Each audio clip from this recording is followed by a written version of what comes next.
오늘 이 시간은 확신 있는 성도, 확신 있는 성도라는 제목으로 말씀의 은혜를 나누도록 하겠습니다. 오늘 본문은 골로새서입니다. 이 골로새 교회에게 보낸 편지죠. 골로새서는 사도 바울이 감옥에서 쓴 편지입니다.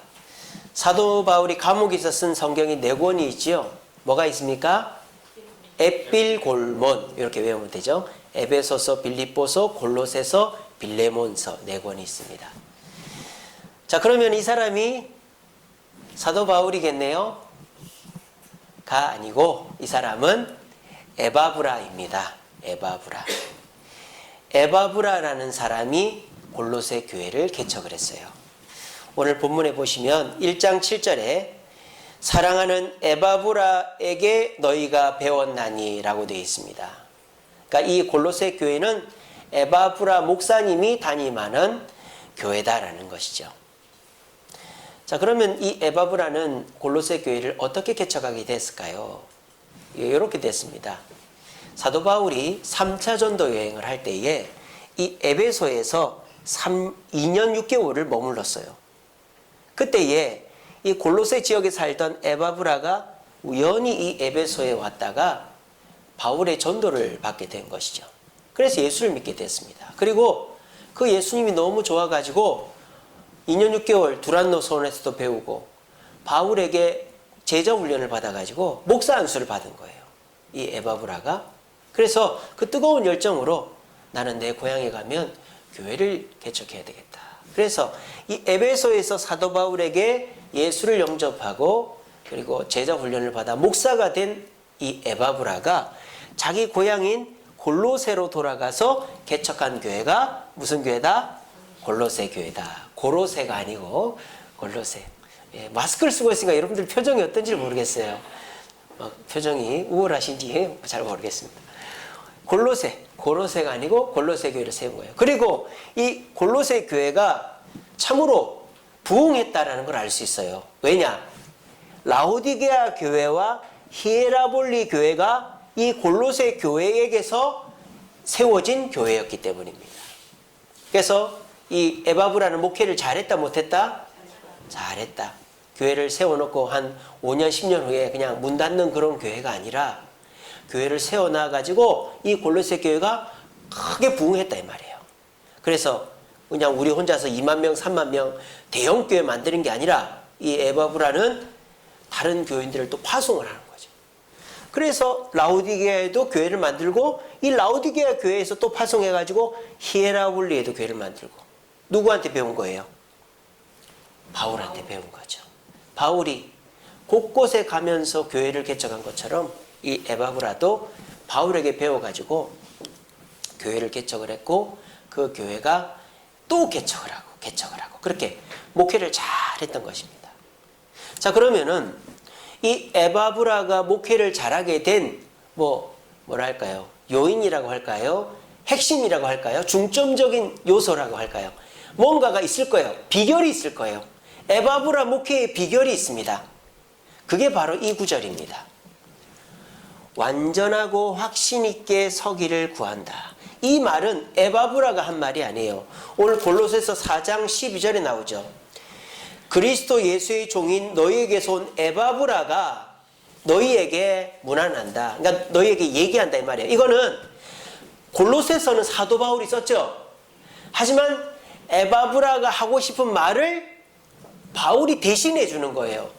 에바브라의 마음을 대신 전달해 주는 거죠. 에바브라의 마음이 뭐다? 그 뒤에 보면 이렇게 돼 있죠. 에바브라가 항상 너희를 위하여 애써 기도하고 너희로 하나님의 모든 뜻 가운데서 완전하고 확신 있게 서기를 구했다. 그러니까 이 에바브라는 골로새 교인들이 확신 있는 성도가 되기를 원했다는 것입니다. 거기에도 뭔가 이유가 있었겠죠. 왜 에바브라는 골로새 교인들이 확신 있는 성도가 되기를 원했을까요? 에바브라가 골로새 교회를 개척하기 전에 어느 교회를 다녔어요? 에베소 교회를 다녔잖아요. 근데 에베소 교회가 큽니다. 사람들 똑똑합니다. 유대인들 많습니다. 선교 잘합니다. 구제 잘합니다. 너무너무 멋진 교회예요. 근데 그 에베소 교회에도 문제가 있었어요. 물론 사랑이 없어서 책망받은 것도 있지만 에베소서를 보면 사도 바울이 이 에베소 교회의 문제점을 한 가지 지적하고 있습니다. 제가 읽어봐 드릴게요. 에베소서 4장 13절 14절입니다. 우리가 다 하나님의 아들을 믿는 것과 아는 일에 하나가 되어. 자, 우리 에베소 교회는 하나님을 믿는 것, 믿음, 또 아는 것, 지식은 하나가 되어서 강하다 이 말이에요.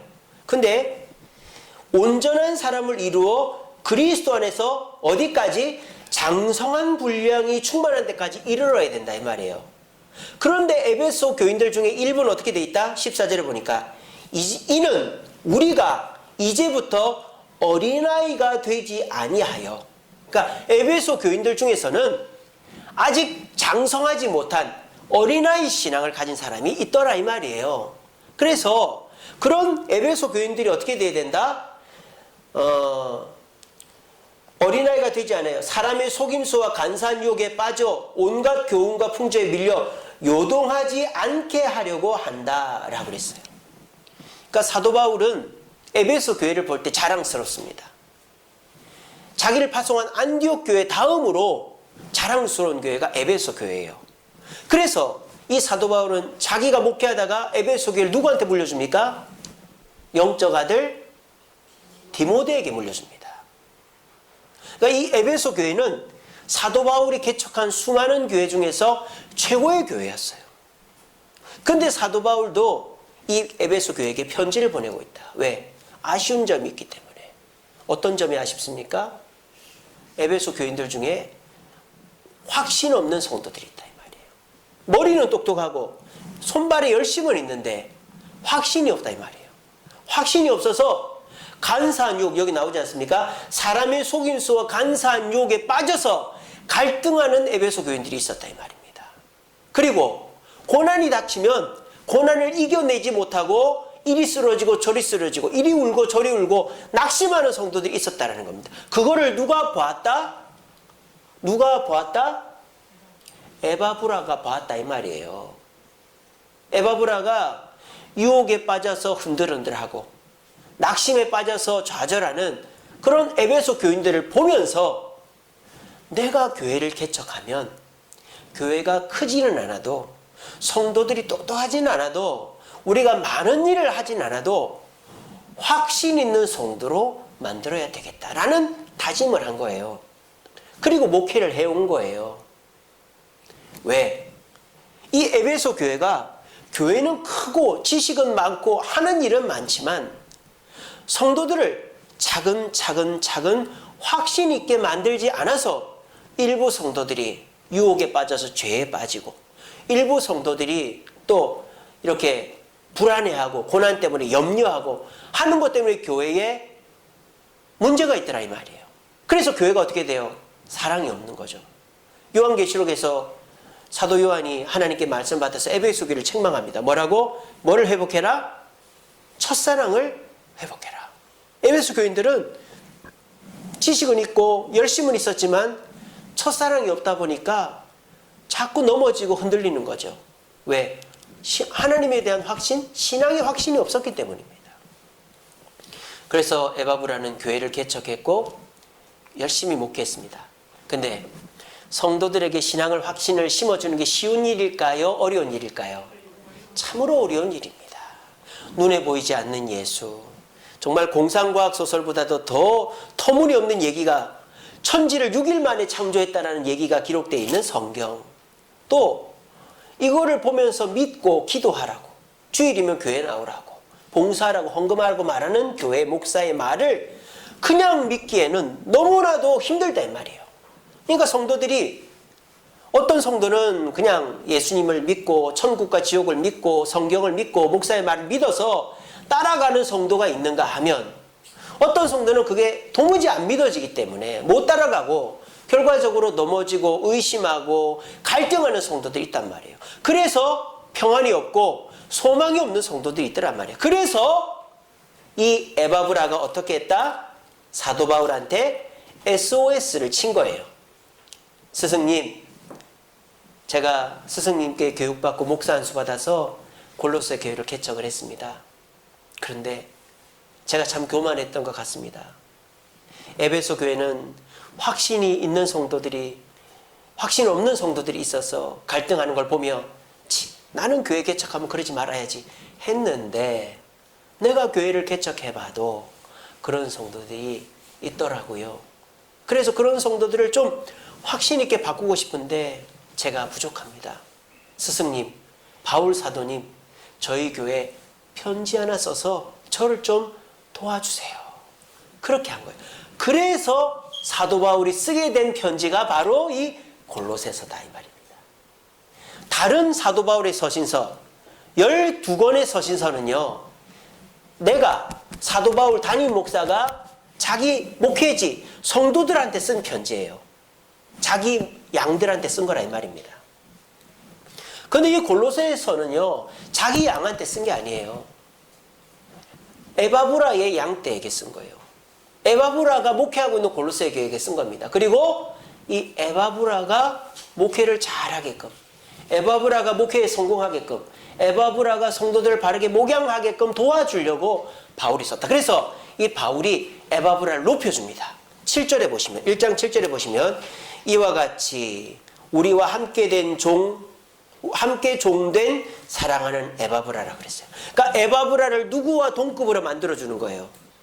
바울 자신과 동급으로 만들어주는 거예요. 이 에바브라는 나와 동급이다.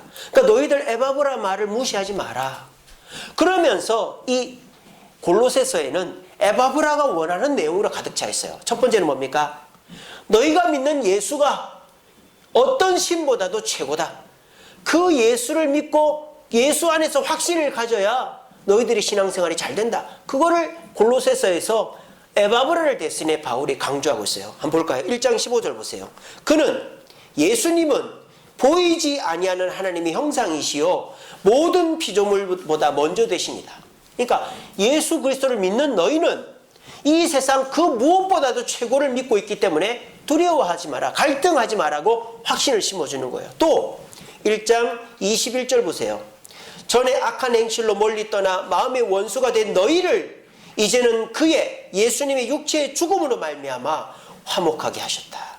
그 예수 그리스도가 너희를 위해 희생하셨다. 그러므로 그 예수를 믿고 확신을 가지라고 사도 바울은 에바브라를 대신해서 골로새서를 쓴 겁니다. 그리고 너희들이 다니는 이 골로새 교회는 최고의 교회다. 뭐 사랑의 교회, 온누리 교회, 무슨 순복음 교회, 무슨 좋은 교회들, 큰 교회들 많이 있지만, 우리 에베소 교회도 있지만 너희 교회가 최고의 교회다. 왜? 너희 교회에 예수 그리스도가 계시고 너희 교회에 주님이 세우신 교회이기 때문이다. 그래서 교회, 우리 기독교가 얼마나 최고의 종교인지를 또 강조해요. 2장 2절에 보세요. 이는 그들로 마음의 위안을 받고 사랑 안에서 연합하여 확실한 이해와 모든 풍성과 하나님의 비밀을, 그리스도를 깨닫게 하셨으니 그 안에 지혜와 지식의 모든 보화가 감춰져 있다. 이 교회, 우리 주세움 교회, 골로새 교회에 하나님의 참된 보화가 감추어져 있다라는 겁니다. 설교 잘하는 목사님, 큰 교회가 아니라 내 집, 내 교회, 우리 주세움 교회, 골로새 교회에 하나님의 참된 보화가 감춰져 있다. 또 8절에 보시면 누가 철학과 헛된 속임수로 너희를 사로잡을까 주의하라. 이것은 사람의 전통, 세상의 초등학문을 따르고 그리스도를 따름이 아니다. 누가 헛된 말로 여기가 더 좋다, 저기가 더 좋다, 그런 말에 속지 마라. 너희가 다니고 있는 이 골로새 교회가 최고의 교회다. 너희를 위해서 목회하고 있는 그 에바브라 목사가 최고의 목사다. 그렇게 에바브라와 골로새 교회를 칭찬해주고 있는 것입니다. 이렇게 이 골로새서는 사도 바울이 자기 얘기를 하는 게 아니라 에바브라의 부탁을 받고 에바브라가 목회를 잘하게끔 에바브라의 원대로 사람들에게 확신을 심어주기 위해서 쓴 편지가 골로새서다라는 것입니다. 오늘날도 우리에게 확신이 필요합니다. 왜 그럴까요? 우리는 지금 고난 가운데, 코로나 바이러스라는 고난 속에 있기 때문입니다. 여러분, 고난에서 최고로 중요한 것은 돈이 아닙니다. 고난에서 최고로 중요한 건 건강이나 성공이 아닙니다.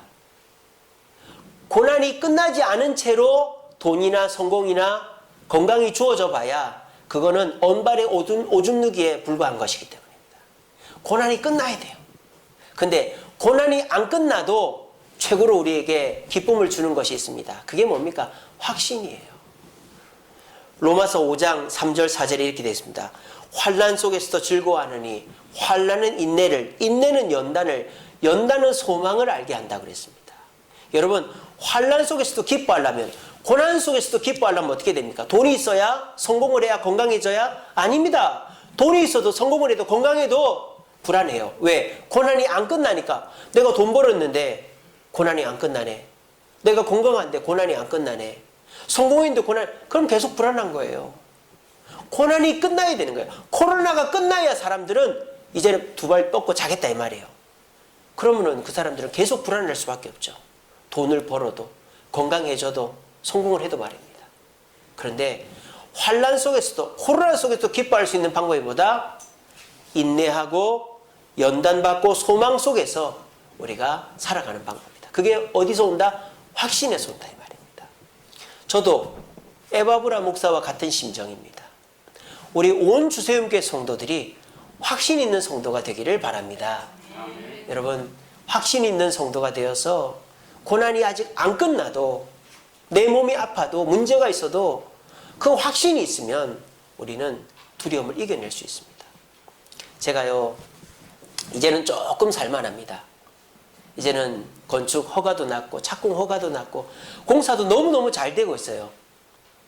그래서 아까 우리 장로님 기도 때도 말씀하셨지만 여러분들이 금식 기도를 너무 잘해주셔서 그런가, 너무 잘 굶어서 그런가 하나님이 이쁘게 보시고 공기가 단축이 됐어요.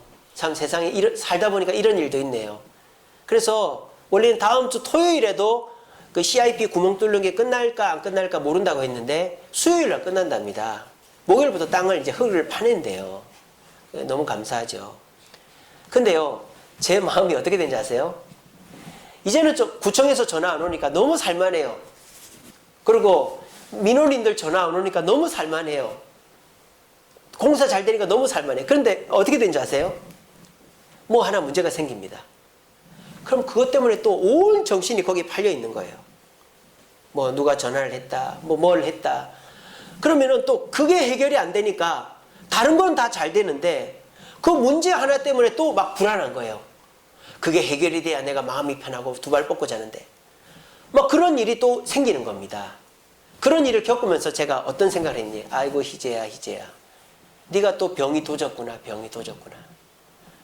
문제가 다 해결돼야 내가 편안하겠구나 하는 병이 도졌구나, 그런 마음이 드는 거예요. 네가 건축 허가 안 났을 때, 구청에서 부를 때, 공사 시작 안 했을 때 그때는 어떻게 살았냐? 그 문제를 눈앞에 깔아놓고도 네가 편안하게 두 발 뻗고 잤잖아. 근데 지금은 문제 하나도 없는데 그 손톱만한 문제 하나 아직 남아있다고 걱정해? 네가 아직 철이 덜 들었구나, 그런 마음을 주시더라고요. 그래서 제가 새벽에 나와서 기도했죠. 하나님, 예전의 믿음을 다시 회복하게 해달라고. 구청에서 전화 오고 민원인들이 항의하고 공사 시작 못하고 통과 안 되고 막 그래서 문제들이 눈앞에 쫙 깔려있을 때도 설교하고 웃고 밥 잘 먹고 돌아다녔는데 문제 한두 가지 또 생겼다고 그것 때문에 가슴 아파하고 막 신경 쓰고 그래서 뭐 못한다 그러고 그렇게 하지 말라는 생각이 들어진 거예요. 그러면서 제 마음속에 뭐가 필요하다? 확신이 필요하다는 거예요. 확신만 있으면 문제 100개가 와도 두렵지 않다. 그렇지 않습니까? 여러분들이 월말에 월급을 받기로 되어 있어요. 그러면은 내가 일을 잘 못해도 내가 하루 빠져도 월급 받습니까? 안 받습니까? 그거는 안 주면 노동법에 걸린단 말이에요. 요즘은요, 법이 엄청 엄격해가지고 노동법에 걸리면은 사업주가 벌금 물고 영업정지 당하면 큰일 납니다. 그런 것처럼 확실한 것이 있기 때문에 우리는 월급날 기다리는 거예요. 확신만큼 우리에게 소중한 것이 없다 이 말입니다. 근데 신앙생활을 하면서도 확신 없이 신앙생활을 하는 분들이 계세요. 그러면 어떻게 됩니까? 이 신앙생활이 우리에게는 아무 의미가 없는 거예요. 여러분에게 월급보다도 여러분에게 뭐랄까 생일보다도 또 여러분에게 뭐 대학 입학보다도 못한 것이 신앙생활이 돼버리는 거예요. 나에게 좋은 일이 있어야 기뻐하고 나쁜 일이 있는데 또 불안하면은 또 슬퍼하고 그렇게 신앙생활하면은 우리 신앙생활이 유혹에 넘어가고 갈등해서 기뻐하지 못하는 신앙생활이 된다는 겁니다. 그래서 여러분들이 확신을 가지면 문제가 있어도 기뻐하게 되고 그 기뻐하는 모습을 보고 하나님은 복을 주셔서 문제도 해결되게 되는 것이 우리 신앙생활의 패턴이라는 거예요. 다시 한번 확신을 가지고 기뻐하면 문제가 있어도 하나님이 그걸 보시고 우리에게 뭘 주신다? 복을 주신다 이 말이에요. 이게 우리 신앙생활의 패턴이다. 그러므로 우리에게 중요한 게 뭐다? 신앙의 확신이다라는 겁니다. 오늘 이 자리에 오신 저와 여러분들에게 문제가 없다라고 말하지 않겠습니다. 하나님이 여러분들의 문제를 다 해결해 준다고 저는 말 못합니다. 하지만 이 시간 오늘 말씀을 통해 확신을 얻을 수는 있습니다. 우리 모두 말씀 잘 들어보시고 오늘 말씀대로만 해보십시오. 그러면 없던 확신이 생깁니다. 어제까지만 해도 문제 때문에 괴로워하던 여러분들이 문제가 그대로 있지만 괴로워하지 않게 됩니다. 확신이 생기면 말이죠. 오늘 말씀 잘 들어보시고 이 에바브라가 그렇게 원하는 또 사도 바울이 골로새 교인들을 가르치기를 원했던 이 신앙의 확신 어떻게 하면 가질 수 있는지 같이 묵상해 보심으로 신앙의 확신으로 코로나를 이겨내고 어떤 불안도 이겨낼 수 있는 저와 여러분들 되시기를 간절히 바랍니다. 자, 첫 번째는요 무엇인가요? 이것입니다. 속량과 죄사함의 확신이 있어야 된다는 거예요. 14절에 나오죠. 14절 보세요. 그 아들 예수님 안에서 우리가 속량 곧 죄사함을 얻었다라고 말합니다. 이것에 대한 확신이 있어야 신앙의 확신이 생긴다라는 거예요. 아니 죄사함에 대한 확신은 다 있는 거 아닌가? 나 내 죄 용서 받았고 천국 간다라는 거 알고 있다. 그렇게 다 알고 계시잖아요. 근데 사도 바울은 에바브라는 이거를 왜 강조하고 있을까요? 우리에게 있어서 죄사함에 대한 확신이 부족하다 이 말이에요. 아는 정도로 끝나 있단 말이에요. 여러분들에게 아는 정도로. 우리가 아는 것은 1단계 스텝밖에 안 돼요. 사도 바울이 뭐라 했습니까? 알고 뭐로? 입으로 시인해야 어디에 이른다? 구원에 이른다라고 그랬습니다. 알고 입으로 시인해야 천국 가는 거예요. 죄사함을 아는 것으로 끝난 분들이 많아요. 내가 죄사함을 받아서 완전히 새로운 존재, born again이 됐다라는 것에 대한 확신들이 우리에게 부족한 겁니다. 그러면 어떻게 됩니까? 우리가 진정한 새로운 사람이 될 수가 없는 거예요. 그리고 또 중요한 건 뭡니까? 우리의 죄사함이 속량으로 이루어졌다는 걸 확신해야 되는 거예요. 속량이 뭐다? 누가 대신 갚아주었다는 것이죠. 누가 대신 갚아준 겁니까? 오늘 본문에 되죠. 그 아들 안에서 그 아들이 누굽니까? 예수님 아닙니까? 예수님이 우리를 위해서 죄를 갚아주셨다. 예수님이 내 죄를 없애주셔서 나는 세상 사람들과 전혀 다른 사람이 됐다라는 생각을 해야만 우리는 확신 있게 살아갈 수 있다라는 거예요. 자, 예를 들어 볼게요. 우리가 집에서 키우는 애완동물들 중에 대표적인 게 개하고 고양이입니다. 근데 고양이는 100% 사람을 잘 안 따르죠. 그렇죠. 고양이들 중에서 어떤 고양이들은 뭐 주인이 오면 옆으로 오는 고양이도 있지만 숨어 다니는 고양이들이 많아요. 그게 왜 그런지 아세요? 고양이에게는 아직 야생성이 남아있기 때문입니다. 그래서 고양이는 아직도 쥐를 보면 잡아요. 쥐 잡아먹습니다. 고양이가. 또 고양이는 생선을 보면 사죽을 못 씁니다. 여러분들이 생선 같은 거 뭐 생선 머리나 내장 같은 거 밖에 내놓으면 고양이가 다 파먹습니다. 그러니까 고양이는 아직 야생성이 남아있어요. 그래서 완전한 애완동물이라고 볼 수가 없는 거죠. 근데 개는 다릅니다. 개는 완전하게 사람을 따릅니다. 그죠? 개는 사람이 오면 난리가 납니다. 문 앞에서 서가지고요, 꼬리를 흔들고 핥고 막 기어오르고. 그래서 요즘은 개 키우는 사람들이 개 무릎 나갈까봐 소파에다가 경사판을 많이 만들어주더라고요. 개들이 10살 넘어가면 관절염이 온대요. 개들도 관절염이 온대요, 여러분. 당뇨도 오고 노안도 옵니다, 개가. 돈 많이 들어갑니다, 나중에 되면은. 그래서 그 경사판도 만들어주고 그러더라고요. 그러니까 이 개는 완전히 사람하고 하나가 돼버렸어요. 완전 애완동물이 된 거예요. 근데 여러분, 이 개가요, 어디서부터 시작된 것일까요? 개가 어디서부터 시작된 것일까요? 승혁이 앞으로 오세요. 개가 어디서부터 온 것일까요?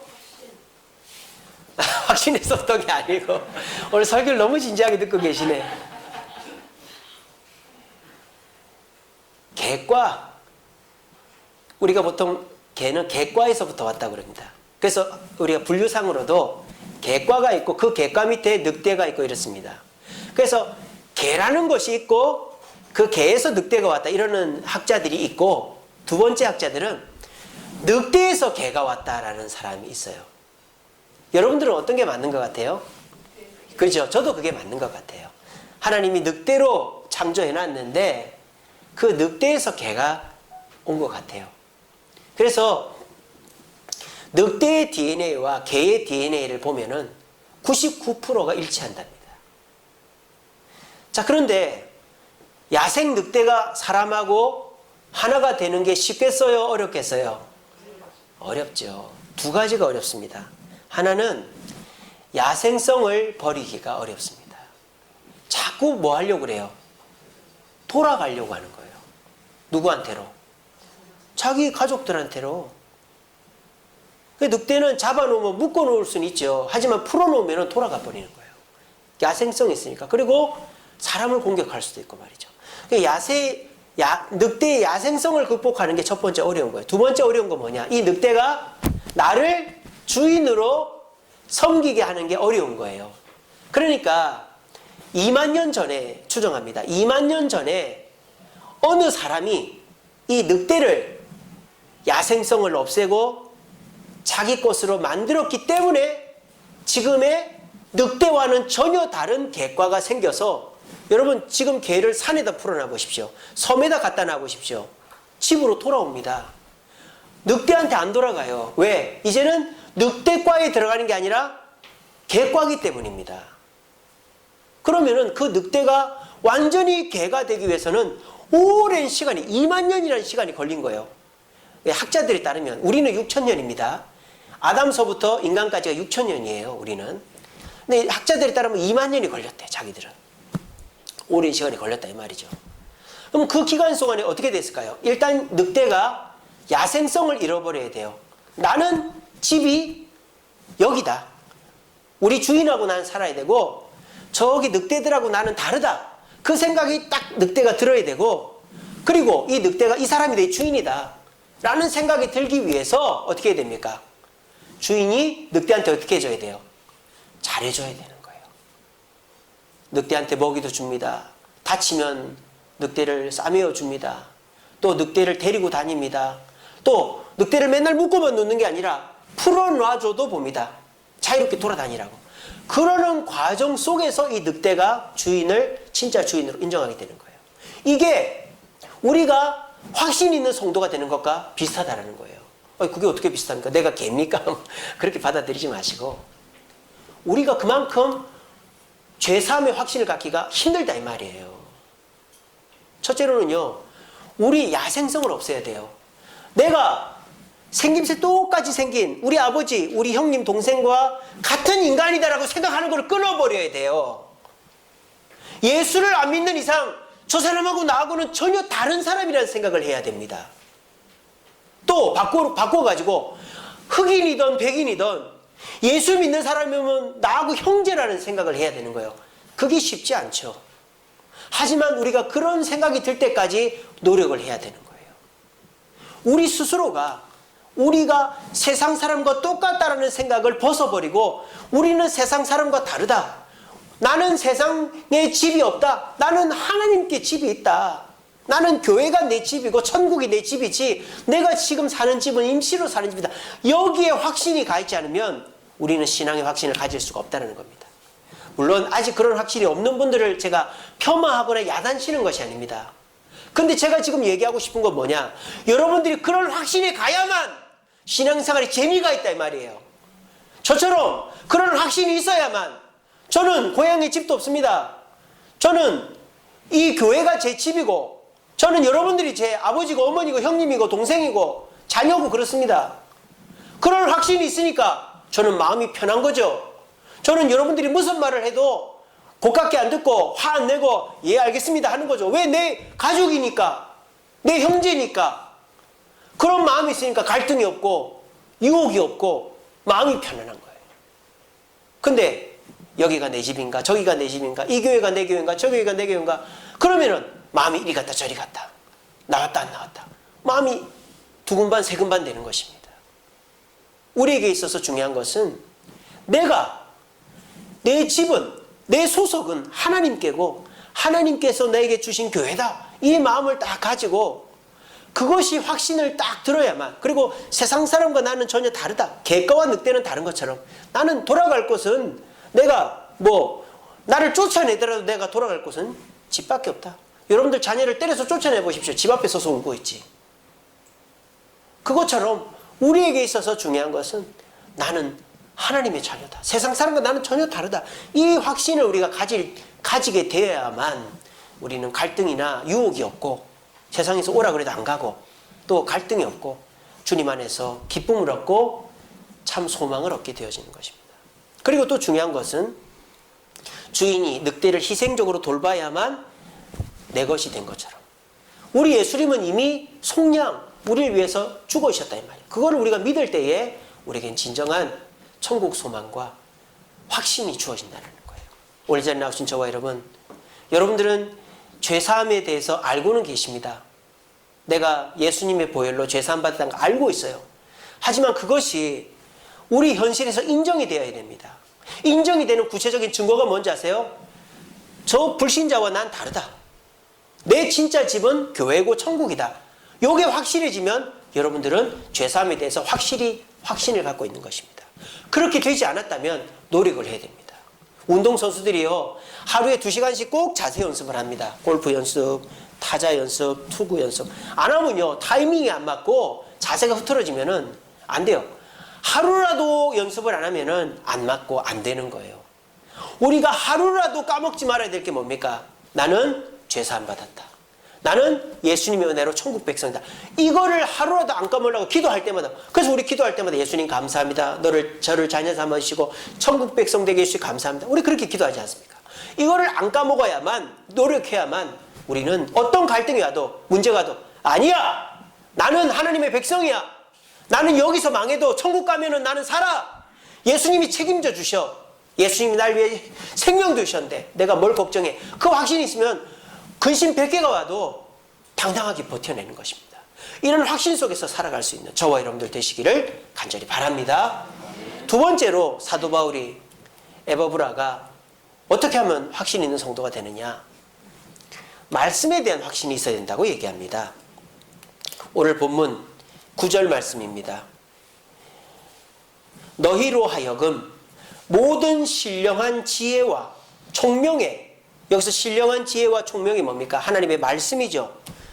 하나님의 뜻을 아는 것으로 채우게 하시고 자 여러분 하나님의 뜻을 알 수 있다면 우리는 못할 것이 없습니다. 그리고 안 할 것을 안 하게 됩니다. 그러면 아무 문제가 없어요. 언제 주식이 오르고 언제 이 땅을 팔면 좋고 그런 거 알면은 부자 되죠. 그런 것처럼 하나님의 뜻을 아는 것은 굉장히 중요합니다. 그런데 그 하나님의 뜻을 뭐로 알 수 있다? 신령한 지혜와 총명으로 알 수 있대요. 그럼 이 신령한 지혜와 총명이 뭐다? 말씀이라는 것입니다. 그런데 오늘날 기독교인들, 오늘날 그리스도인들 보면 어떻게 하느냐? 내 말씀을 일단 내 머리에다가 한번 부딪혀 보는 거예요. 그래서 내 머리로 이해가 안 되거나 내 머리에서 안 받아들이는 거는 버려버리는 거예요. 그렇게 되면은 신령한 지혜와 총명으로 하나님의 뜻을 알 수가 없다 이 말입니다. 여러분들이 대학교 가면은 교육학이라는 걸 배웁니다. 교양 과목으로. 교육학을 배울 때 장 피아제라는 사람을 배워요. 장 피아제. 스위스 사람이죠. 18세기 심리학자입니다. 이 장 피아제의 가장 유명한 이론이 인지 발달 이론입니다. 인지 발달 이론. 그러니까 우리의 지능이 발달하는 단계가 있다 이 말이에요. 첫 번째 단계는 감각 운동기입니다. 7살 때까지. 우리 예중이가 지금 4살입니까? 예중이 아빠 4살입니까? 5살입니까? 4살입니까? 예. 예중이는 지금 감각 운동기예요. 감각 운동기는 다 뭡니까? 손으로 만져보고 입으로 빨아보고 눈으로 보고 이렇게 감각으로 깨닫는 게 감각운동기예요. 그 다음 단계가 되면 7살부터 11살까지가 전조작기입니다. 전조작기. 이거는 뭐냐? 이제 내가 만져보지 않아도 그냥 눈으로 보고 아는 거예요. 그림으로 보고 아는 거죠. 그냥 그려져 있는 별을 보고 별을 알고, 그려져 있는 집을 보고 집을 알고, 그려져 있는 지도를 보고 미국을 알고, 이게 전조작기예요. 그러니까 전조작기가 되면 그림책을 보는 거죠. 그림책을 보면서 엄마가 여기가 미국이야 하면 여기가 미국이구나 이렇게 아는 거예요. 이것이 뭐 악어야 그러면 악어를 한 번도 본 적이 없는데 악어 그림을 보거나 사진을 보고 이게 악어구나. 이게 전조작기입니다. 근데 이 감각적인 운동기하고 전조작기의 특징은 뭐냐? 자기중심적이에요. 내가 그게 받아들여지면 받아들이고 내가 아니야 하면 안 받아들여요. 이거 악어야 그런데 어떤 애는요. 이거 악어 아니야 이거 아니야 이런 애가 있어요. 그게 지능이 떨어지는 애들이죠. 그러니까 지능이 떨어진 애들은 별도 똑같은 별을 봐야 이게 별이라고 하는데 이렇게 대충 그려놓으면 별 아니라고 그러는 거예요. 이런 애들이 지능이 떨어진 애들이에요. 그러니까 전조작기를 못 건너는 애들이죠. 전조작기를 건너면 이제 구체적 조작기로 갑니다. 구체적 조작기는 뭐냐? 이제는 별을 안 봐도 뭐만 들으면 별이라고 알아요? 글자로 별 해놓으면은 별을 떠올리는 거예요. 글자로 집 해놓으면 집을 떠올리는 거예요. 상징, 글자로 인지, 지능이 늘어가는 거를 구체적 조작기라고 하는 거예요. 그래서 이제 7살서부터 11살까지죠. 그래서 이 구체적 조작기가 되면은 글자로 공부를 하게 됩니다. 학교를 입학하죠. 8살 때부터. 근데 이 구체적 조작기의 특징 중에 하나가 뭐냐? 자기중심성을 포기해야 되는 거예요. 왜? 내가 아는 내 머리로 이해가 돼야 받아들이려면 글자로 공부를 못한다 이 말이에요. 왜? 글자는 글자만 있기 때문에 내가 확인할 수가 없잖아요. 그냥 그 글자를 믿어야 되는 거죠. 학교라는 글자를 믿어야 되는 거고 집이라는 글자를 믿어야만 그 글자에 담겨있는 의미를 내가 받아들이는 거예요. 이게 구체적 조작기입니다. 그리고 성인이 11살 이후로부터는 형식적 조작기입니다. 이거는 뭐냐? 추상적인 것도 받아들이는 거죠. 이제는 글자를 보지 않아도 그냥 자유, 뭐 꿈, 뭐 혁명, 뭐 이론 이런 추상적인 것도 받아들이는 것이 이제 형식적 조작기입니다. 그래서 이 피아제가 사람이 지능이 어떻게 발달해 가느냐? 첫 번째는 감각, 만져서 아는 감각적 조작기. 이제 2살까지. 그 다음에 전조작기, 7살까지. 제가 잘못 말했네요. 우리 예중이는 전조작기입니다. 그리고 구체적 조작기, 11살까지. 그거는 글자를 통해서 아는 거. 그리고 형식적 조작기는 글자 없어도 이제 이미지로만 아는 것입니다. 제가 이걸 왜 말씀드리냐면 사람도요, 지능이 발달해 가면서 내가 가지고 있는 한계를 깨닫는다 이 말이에요. 내 머릿속에 들어있는 것이 전부가 아니라는 거예요. 내가 만져서 확인할 수 있는 게 전부가 아니라는 거예요. 그러면 사람은 어떻게 됩니까? 내가 지능이 더 늘어가려면 많이 알고 내가 편안해지려면 남의 생각을 바탕으로 해서 내 생각을 받아들일 수 있어야만 내가 똑똑해지고 내가 많이 알게 되고 성공한다 이 말입니다. 신앙생활도 똑같다 이 말입니다. 내가 아는 대로만 신앙생활 하려면 그 사람은 감각적 운동기 전조작기에 머물러 있는 사람이에요. 그냥 만지고 내 눈으로 보는 것만 믿으려고 하는 사람이에요. 그러면 신앙이 성숙하지를 못하는 거예요. 장성해지지를 못하는 거예요. 확신이 없어지는 거예요. 근데 성경을 읽고 목사의 말을 듣고 그렇구나. 그럴 수도 있구나. 내 생각은 다르고 내 경험은 다르지만 내 감각하고는 다르지만 성경이 옳을 수 있겠구나. 목사님 말씀이 맞을 수 있겠구나. 이런 생각을 하는 사람이 피아제로 말하면 구체적 조작기와 형식적 조작기에 있는 사람이란 말이에요. 그러면 그 사람은 어떻게 됩니까? 한계를 뛰어넘는 장성한 자가 된다는 겁니다. 저는 우리 주세님께 모든 성도가 장성한 성도가 되기를 원합니다. 장성한 성도가 되려면 성경 말씀을 받아들여야 돼요. 어쩔 수가 없어요. 아니 어떻게 6일 만에 말로 말장난 갖고 천지를 만들어? 어떻게 홍해가 갈라지고 어떻게 뭐 기도했다고 2만 명을 먹이고 뭐 어떻게 그런 일이 일어나 무리를 걸어? 그러면 우리 신앙은 잘할 수가 없어요. 이거 어쩔 수 없는 거예요. 그럼 우리는 감각적 조작기, 전조작기에 머물러 있는 거예요. 그러면은 세상 사람들도 7살에 머물러 있는 사람들은 세상 생활을 어떻게 하겠습니까? 근데 세상 사람들이 보면은 자기의 한계를 뛰어넘으려면 남의 얘기를 들어야 돼요. 그리고 남의 얘기를 믿어야 돼요. 그리고 남의 말대로 하다 보면은 잘 되는 것들을 경험하다 보면은 나도 부족하구나 하는 걸 알게 되는 거죠. 그 신앙생활도요, 한계를 뛰어넘으면 내 고집, 내 지식, 내 한계를 내려놓을 줄 알아야 돼요. 교만함을 내려놓아야 되고 내 고집을 내려놓지 않으면 절대 신앙이 성장하지 않습니다. 그리고 그 사람에게는 신앙생활에 절대 기쁨이 없어요. 물론 신앙생활 할 수는 있죠. 천국 갈 수는 있습니다. 하지만 7살 수준으로 계속 머물러가지고 계속 울고 짜고 계속 싸우고 계속 소리 지르고 이런 사람밖에 안 되는 거예요. 오늘 이 자리에 계신 우리 주쌤교회 모든 성도님들은 이 피아제의 이론처럼 우리가 한계를 뛰어넘기를 바랍니다. 그렇게 하려면 말씀을 겸손하게 받아들여야 됩니다. 이 말씀 속에 신령한 지혜와 총명이 들어있다는 것을 깨달아야 됩니다.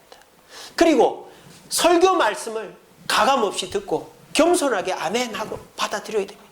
그래야 그 속에 들어있는 하나님의 뜻을 발견하게 되어지는 것입니다.